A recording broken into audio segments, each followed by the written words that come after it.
built in the 1870s, the original line. We have the historic Station Road Bridge, which has been turned into a bike connection from the east side of the river to the west side. And the 1930s, beautiful 1930s parabolic arch of the 82 Bridge, all kind of representing recreation. And of course we have in the foreground the modern day recreationalists, the bicyclists and the hikers.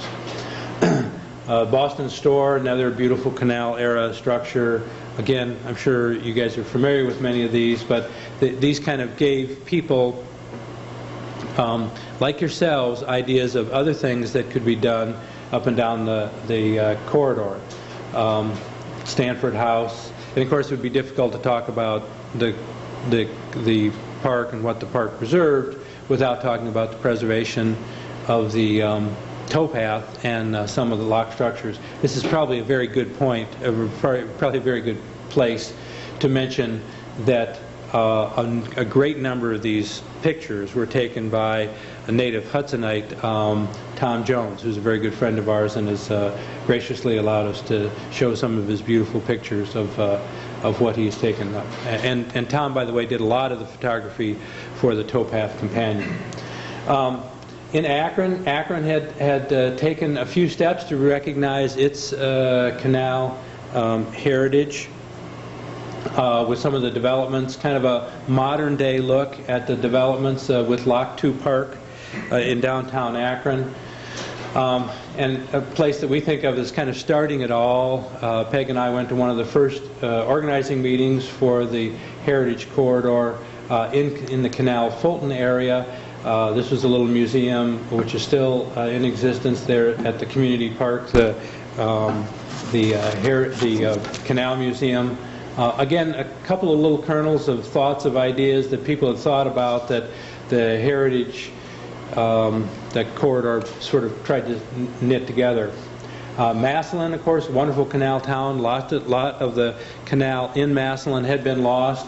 But here, represented by a mural that they painted on one of their blank walls, they obviously are still recognizing their canal heritage. Further south, you get into little canal towns like the town of Navarre with the J.D. Define building. 1940s is what my historian wife tells me is the date on this one, and also where President McKinley tried his first trial. Presumably that was before he was president. He did that, but ultimately he became president. And Navarre originally was two towns that kind of came together, Bethlehem and Rochester, and to form the little community of Navarre. And the Matthews House and Museum. Again, all of these were in existence before the corridor was put together, and really were seeds that allowed people to think about what this could be if this whole idea was extended. Traveling on further south, as one gets down into Dover and New Philadelphia, you know, one of the things that becomes apparent that you don't think about all the time, and that is some of the landscape, the cultural landscapes that are part of the whole scene of the corridor, and certainly one thing that the corridor would hope to preserve along with some of the actual structures. And originally the thought was that maybe the corridor would end up in Zoar, and that seemed to be fairly logical. As Peg has mentioned, the idea has since spread, and the people in Dover and New Philadelphia said, don't stop it at Zoar, bring it on down. So actually now the corridor, when the corridor legislation was put together, it had the boundaries extended to Dover and New Philadelphia. So again, I'm sure you all have been down there. If you haven't, Zoar is just a marvelous place with its gardens and sort of the home of the German separatists in the majority of the 1800s. The Ohio Historical Society has done an absolutely fabulous job with restoration and preservation down in that area. So we've taken our little tour. This is what we were kind of looking at when we thought about putting all this together. And since then, would like to talk about some of the successes, if you will, and some of the other things that have happened, some of which, as Peg mentioned, were maybe underway or being thought about, but we truly believe that they would not have happened, or they certainly wouldn't have happened at this time scale, maybe not at all, if the whole concept of preserving the canal corridor all the way down to New Philadelphia had not happened. This is from the air. This is the new 14th reservation excuse me, of the Cleveland Metro Parks, called the Canal Reservation, Ohio and Erie Canal Reservation. A real mixture of wildlands and industry.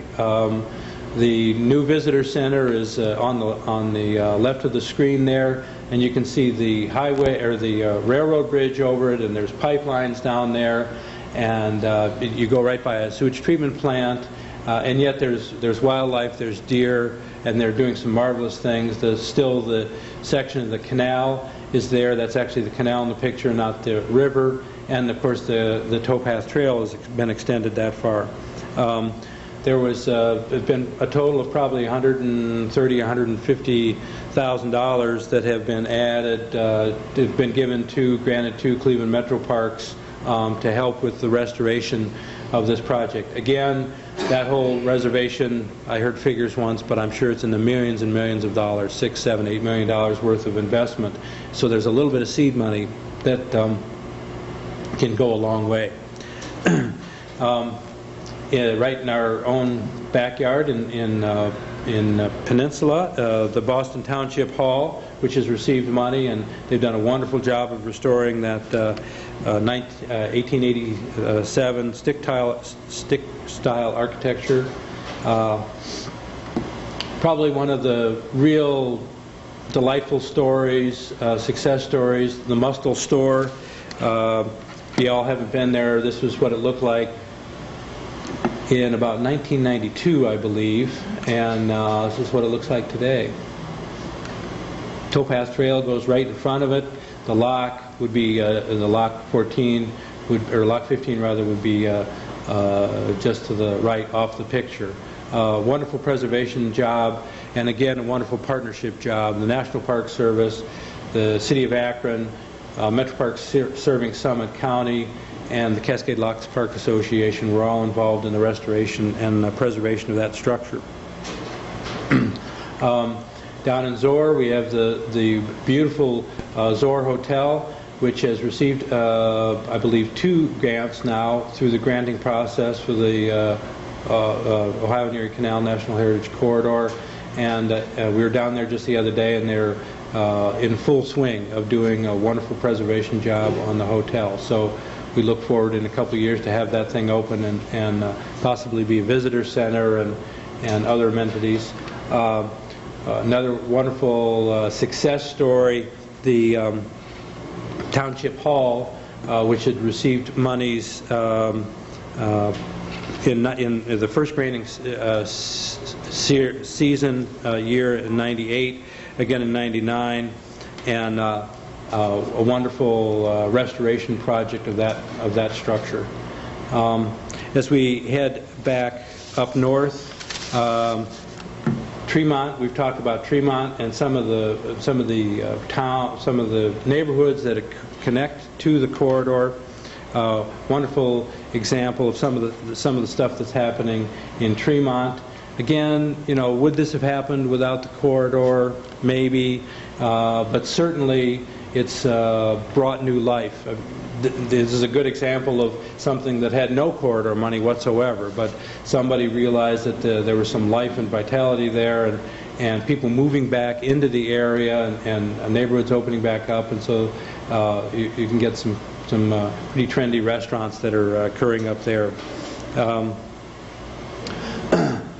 Again, a little closer to home. Again, some recognition of some of the heritage of the areas, the 2 statues that have been put up at either end of the Portage Trail. I don't know if you've seen those or not. This one is in Merriman, right where the towpath goes by. And in Akron itself, continuation of the towpath. There's a little stretch of towpath that was recently built just south of the ball stadium. just south. As a matter of fact, the little blue building you can just barely see up in the upper right-hand corner is the building that houses Lock 1 North. And so the canal actually is the structure that controls the water level in Summit Lake. Again, partnerships down in Clinton. Metro Parks serving Summit County has gotten a good amount of money to develop the towpath in Clinton itself, in conjunction with a local preservation group down there in Clinton. They've developed a wonderful trailhead. They're working on the preservation of the guard lock, which is just south of the river. There was originally a slackwater crossing of the canal, and you can see the bridge that was installed that actually spans over the Tuscarawas River at that point in Clinton. And the towpath goes for another mile or so north and will eventually connect on to to Center Street, and then eventually on up into Barberton, where towpath construction is already complete. Again, going back to our little town that maybe kind of got it all started, Canal Fulton has taken advantage of it, and as a matter of fact, Stark County has, I believe, 20 miles of their 25 miles of towpath complete. And so they've really taken advantage of some of the monies that have been available, and done some, I think, really nice job of not only building the trail but preserving the canal and the canal scene down in Canal Fulton. This is really right hot off the press. I think we took these pictures about 2 days ago. This is the Brilla House. Excuse me, a 1880s structure. That's in the tree. It's actually, this is more Slavic Village area of Cleveland, right on Mill Creek, and this will serve as a visitor center. Talk about some of the history of the area and the development of industry and in the area, right on Mill Creek itself and the Mill Creek waterfall, which is a little known resource now.